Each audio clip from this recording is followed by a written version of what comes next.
네, 안녕하세요.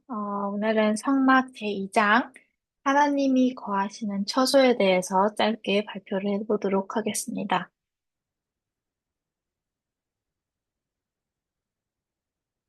네, 어, 하나님이 거하시는 처소란 이제 하나님이 머물고 싶어 하는 곳, 하나님이 머무는 곳을 이야기하는데요.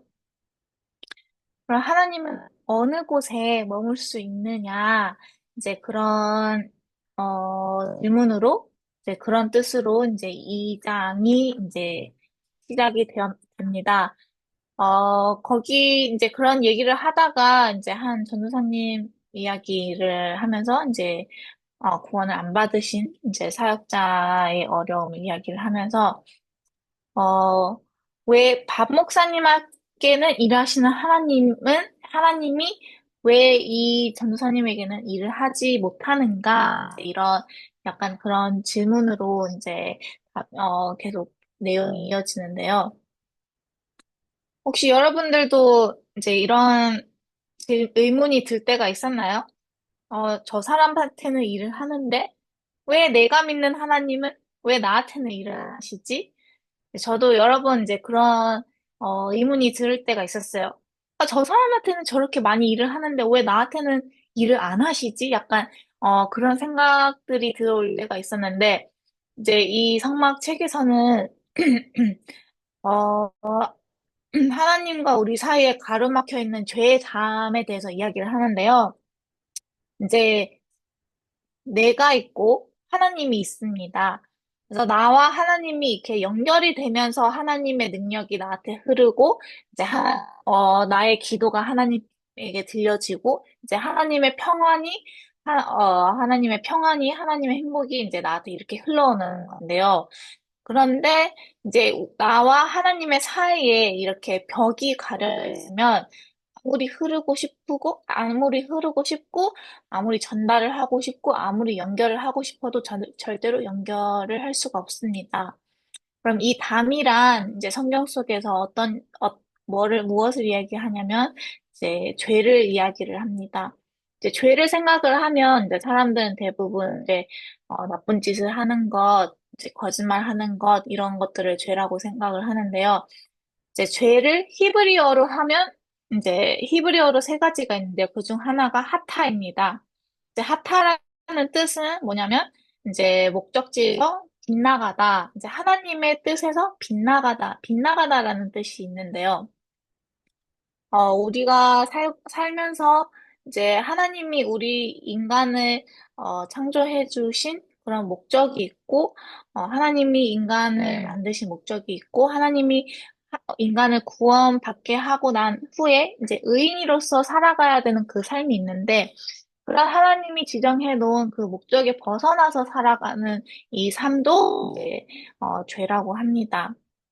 그래서 나와 하나님의 사이에 이 담이 있는 이상 이제 절대로 이제 하나님과 연결이 될 수 없고 하나님으로 인해 힘을 흘러받고 싶어도 이제 못하겠죠. 그래서 이 담을 먼저 부서뜨리는 이 담을 먼저 없애는 그 일이 먼저 이루어져야 이제 나와 하나님이 같이 동행할 수 있는 삶을 살 수 있다고 이제 계속 설명을 하고 있습니다. 그러고 이제 출애굽기 25장부터는 이제 성막을 짓는 이야기가 하는데요.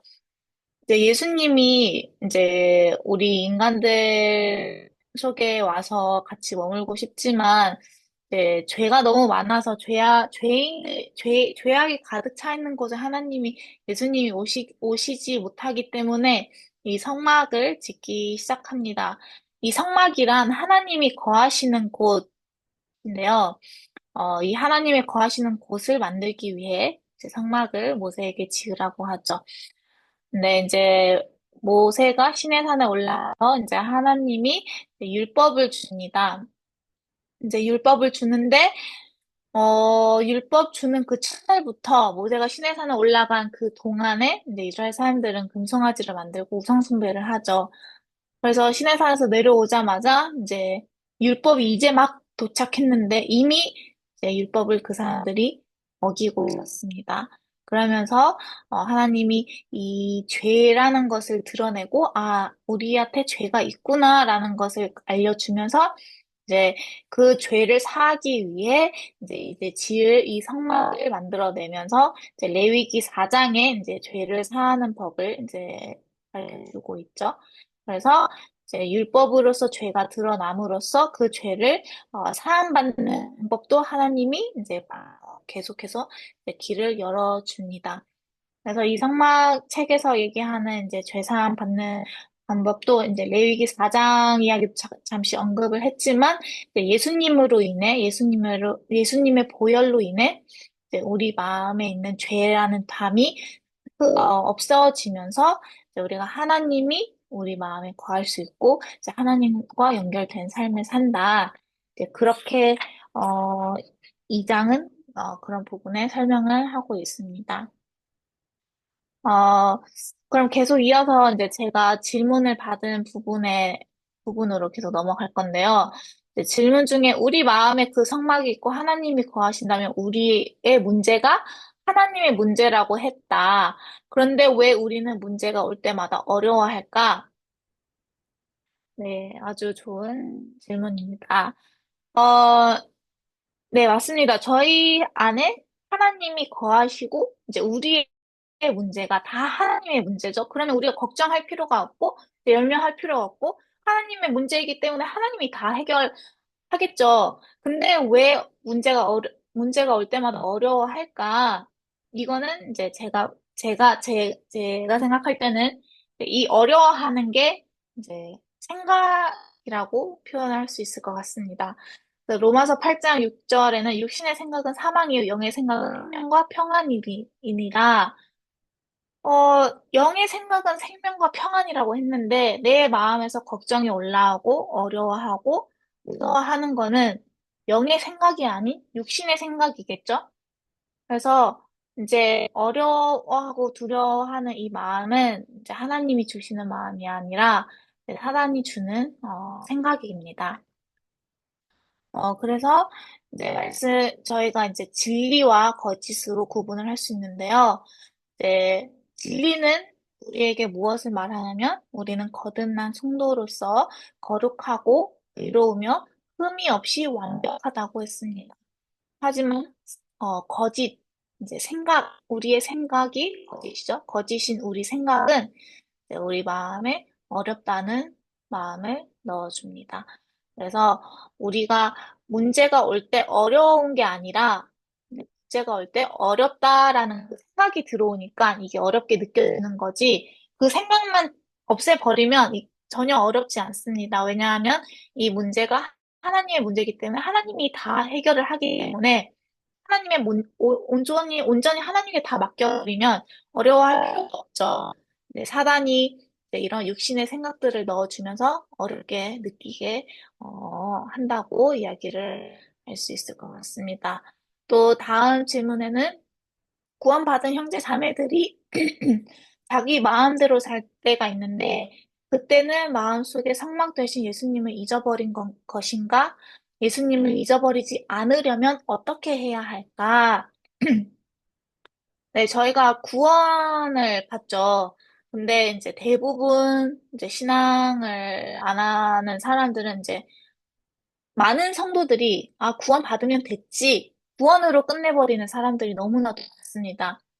하지만 우리가 구원 받았다고 해서 이게 끝난 게 아니라, 어, 이제 구원 받은 후에도 사단은 끊임없이 우리에게 생각을 집어넣고, 우리를 속이려고, 계속 시도를 합니다. 예수님에게도, 어, 사단이 시험을 한 것처럼, 우리에게도 구원을 받은 사람들이지만, 사단은 항상 시험을 계속 끊임없이 틈을 노리면서 하고 있습니다. 그래서 베드로전서 5장 8절 9절을 보면, 근신하라, 깨어라, 너희 대적 마귀가 우는 사자같이 두루 다니며 삼킬 자를 찾나니, 너희는 믿음을 굳건하게 하여 그를 대적하라.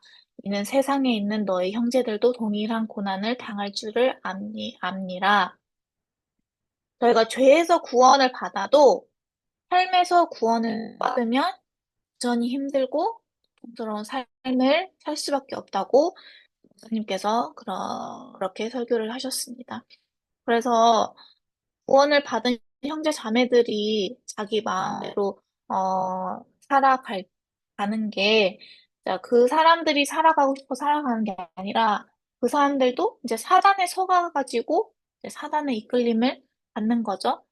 그래서 여기 질문에 예수님을 잃어버리지 않으려면 어떻게 해야 할까요? 라고 하는데, 저희가 예수님을 잃어버리지 않으려고 노력을 해야 되는 게 아니라, 이제 계속 설명을 하자면, 이제 구원받은 후의 삶은 두 가지로 나눠집니다. 구원받고 나서 또 이제 내 뜻에, 이제 육신에, 사단에 사로잡혀 사는 삶이 있고, 하나님의 뜻에 사로잡힌 삶이 있습니다.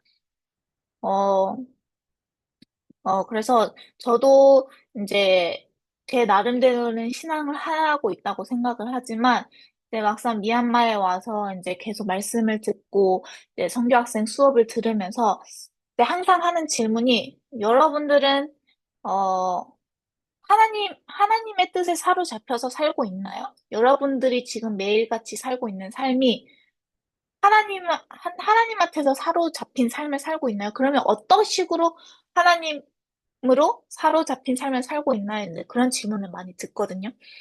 이제 그런 것들을 생각을 하면, 아, 내가 살고 있는 삶이, 아, 진짜 하나님의 뜻에 사로잡힌 삶일까? 이제 이렇게 되돌아보면 아닐 때도 정말 많더라고요. 그래서 이 신앙이라는 것은 하나님의 마음과 내 마음을 조율하는 것, 악기들을 조율하듯이 말씀과 계속 조율하는 법을 배워야 한다고 목사님께서 가르쳐 주셨습니다. 그래서 내가 하나님을 안 잊으려고 막 노력을 하는 게 아니라, 이제 악기를 한 번 조율하면 끝나는 게 아니라, 매일매일 이제 악기를 연주하기 전에, 매일매일 악기를 쓰기 전에 매일매일 악기를 조율해야 하는 것처럼 우리의 마음도 하나님과 한 번 조율하고 나서 끝나는 게 아니라 매일매일 이 말씀과 이제 교제와 이제 성경을 통해서 이제 우리 마음을 조율하면서 살아가야 이제 언제든지 우리는 사단한테 사로잡힐 수 있지만, 이렇게 하나님과 매일 조율하는 삶을 살면, 이제 사단이 아닌 하나님으로서 사로잡힌 삶을 살 수 있을 거라고 생각을 합니다. 네, 이렇게 이 강의 발표를 마치도록 하겠습니다. 감사합니다.